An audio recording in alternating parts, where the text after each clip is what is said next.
Good morning বন্ধুরা, welcome back to my channel. আশা করি তোমরা খুব খুব খুব ভালো আছো। প্রতিদিনের মতন আবার চলে আসলাম নতুন একটা ভিডিওর সাথে। তো দেখতে থাকো, আশা করি ভালো লাগবে। আজকে সকাল সকালই দুপুরে রান্নাটা বসিয়ে দিয়েছি। আর কারণ হচ্ছে বোঝার আজকে স্কুল ছুটি আছে, আজকে রবীন্দ্র জয়ন্তীর ছুটি। তো এদিকে দেখো টক ডাল বসিয়েছি, ডালটা প্রায় সেদ্ধ হয়ে গেছে। এই মুহূর্তেই দিলাম হচ্ছে আমটা। তো এবার এটা সেদ্ধ হতে থাকুক। আর এদিকে বোঝোর যেহেতু ছুটি রয়েছে স্কুলে, এখন দাদুর সাথে যাবে হচ্ছে ঘুরতে। আর দেখো জামা ছাড়ানোর সাথে সাথে ব্যাস বডি দেখাতে বসে গেছে। এখন এই এক জিনিস নিয়ে পড়েছে, বেশ কিছুদিন চলবে এই জিনিসটা। তো এখন দাদুর সাথে ঘুরতে যাবে, তাই তাড়াতাড়ি করে ওকে রেডি করিয়ে দিচ্ছি। ওদিকে আবার রান্না বসানো রয়েছে। এখন কোথাও বেরোতে চায় না। দাদু বলল, প্রথমেই বলছে না, তারপর আবার দুই একবার বলার পর তারপরে কি মনে হয়েছে, বলছে ঠিক আছে তাহলে চলো। তো আমি এদিকে জামাটা পরিয়ে দিয়েছি, আর চুলটা এখন আঁচড়াতে গেছে নিচে। চুলটা নিয়ে এখন কত কায়দা টায়দা করবে। আবার আমাকে বলছে সানগ্লাসটা বের করে দিও, দিনের বেলা বেরোচ্ছি তো, অনেক দিন হয়েছে সানগ্লাসটা পরাও হয় না। ওই দেখো সানগ্লাস পরে ঠরে এখন বেরোবেন। আর এদিকে আমি ডালটা ওদিকে ফোড়ন দেওয়া হয়ে গেছে, আর করছি হচ্ছে পেঁয়াজি। আসলে আজকে বাজারে কেউই যায়নি, তাই বাড়িতে যা রয়েছে সেগুলো দিয়ে আজকে চালিয়ে দিতে হবে। তো ওদিকে টক ডাল করেছি, এদিকে দেখো আলু মেখে রেখে দিয়েছি লাড্ডু লাড্ডু করে, একদম গোল গোল, চারজনের চার টুকরো। তো এদিকে একটু বড়া ভাজা ডালের সাথে, মনোজ আবার একটু বড়া ভাজা করলে পরে ভালো খায়, সেই জন্য পেঁয়াজি করেছি। আর এখন মানে ভিডিওটা অন করলাম আবার বিকেলবেলা। বোঝো এখন জেগেই আছে, কিন্তু ও ঘুমিয়েছিল। কিন্তু আজকে আমার কি হয়েছে কে জানে, কিছুতেই ঘুম আসছে না। অনেকক্ষণ ও তারপরে ঘুমানোর পর কিছুক্ষণ চুপচাপ শুয়েছিল। তো অনেকক্ষণ ধরে ওর পেছনে লাগছিলাম, একটু বিরক্ত করছিলাম। প্রথমে তো রেগে যাচ্ছিলো, এখন আবার হাসাহাসি করছে দেখো। এদিকে বোঝোকে বললাম চল উপরের ঘরে তোর বাবা শুয়ে রয়েছে, তোর বাবাকে একটুখানি গিয়ে জ্বালাতন করি। তাই রীতিমতো মার ছেলে চলে এসেছি এখন মনোজকে একটু ডিস্টার্ব করতে। ওর তো ঘুম যত 4টের পর, বিকেল 4টে বাজে তারপরে ঘুম।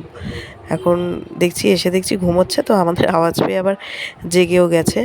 তো একটা আপেল নিয়ে আসলাম।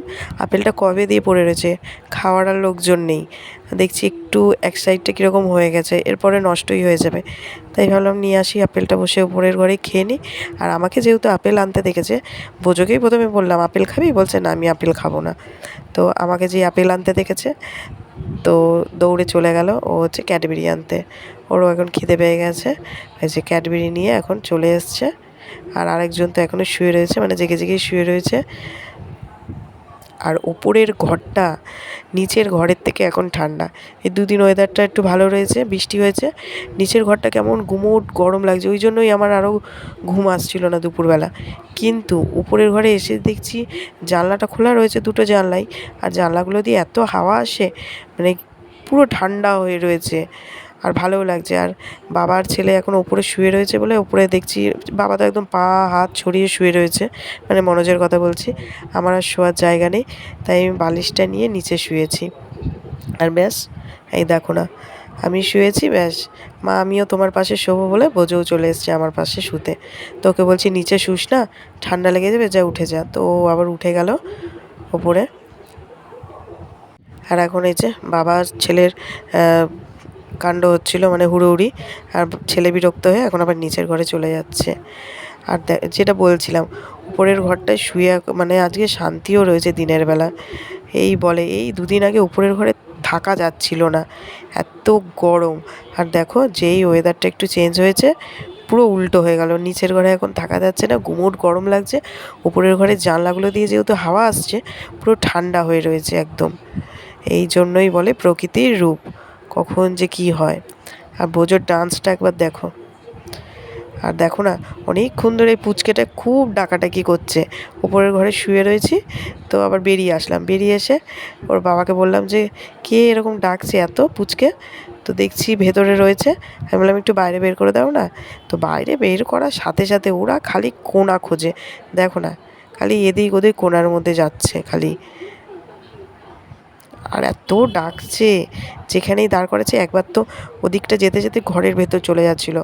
তারপরে তো মনোজ আবার চেঁচিয়ে উঠেছে, বলছে তাড়াতাড়ি করে নিয়ে আসো, ওনার সিঁড়ির ওখান থেকে পড়ে যাবে নিচে। যেহেতু উঠতে শেখেনি এখনও। আর একজনকে দেখো গাছগুলোর এই অবস্থা দেখে খুব দুঃখ হয়েছে, বলছে মা ড্রাগন গাছের পাতাগুলো দেখো একদম হলুদ হয়ে গেছে, যাই গিয়ে একটু ভালো করে জল দিয়ে নি গাছগুলোয়। আর বেশ ছিটিয়ে ছিটিয়ে জল দিচ্ছে, জল পেয়েছে না, বেশ গাছে জল দেওয়া হচ্ছে, তার সাথে জল নিয়ে খেলাও হচ্ছে, দুটো কাজ একসাথে হয়ে যাচ্ছে। আজকে অনেক দিন পর চাউমিন কিনে আনা হয়েছে, তো এখন এই চাউমিনগুলো আমি বেড়ে নিই। বোঝো তো ব্যস্ত হয়ে গেছে, চাউমিন পেয়েছে সন্ধ্যের পর, উফ জলখাবারে ও যে কী আনন্দ, আজকে তো দুধ খেতে হবে না, তাহলে সে আনন্দ আর ধরে রাখতে পারছে না। আর এদিকে দেখো না, চাউমিন দেওয়ার সাথে সাথে ব্যাস মুখে একদম গপাগপ ঢোকাচ্ছে। আমি বলছি একটু আস্তে দাঁড়া, বিষম লেগে যাবে, বলছে দাঁড়াও আগে খেয়ে নিই। দেখো না কি রানিংয়ে, মানে এত খুশি, এইসব জিনিস পেলে পারে আর কে দেখে ওকে। আর চাউমিন আনার কারণ হচ্ছে এই যে পুকু এসেছে আজকে অনেক দিন পর, আর মনোজার বাবা দুজনেই দোকানে রয়েছে। চাউমিনটা কিনতে পুকু আর বোঝো দুজনে মিলেই গেছিলো। আর এদিকে পুকু বাড়ি চলে গেছে, পুকু আবার আসার সময় বোঝোর জন্য পপকর্ন কিনে নিয়ে এসছে, এখন ব্যাস পড়তে বসেছে পপকর্ন নিয়ে। তো যাই হোক, পড়াশোনা এসব হয়ে গেছে, আর এখন বোঝোকে খাওয়াতে বসিয়েছি। এদিকে রাতে ডিনারে রয়েছে হচ্ছে পেঁয়াজ পোস্ত আর সোয়াবিনের তরকারি। চলো এবার বোঝোকে তাড়াতাড়ি করে খাইয়ে নিই। আজকে আর ডিম ভেজে দিইনি, এই সোয়াবিনের তরকারি আর পেঁয়াজ পোস্ত দিয়েই খাইয়ে দেবো, কারণ হচ্ছে দুপুরবেলা ডিম খেয়েছে, ডিম রান্না করেছিলাম, সেই জন্য আর ডিম করে দিইনি। তারপরে একটু আগে তো আবার চাউমিন এসব খেয়েছে সন্ধ্যেবেলা। তো চলো আজকের মতো ভিডিওটা এখানেই শেষ করছি। যদি ভালো লেগে থাকে অবশ্যই লাইক, শেয়ার অ্যান্ড সাবস্ক্রাইব করে দিও। Tata, bye bye, good night.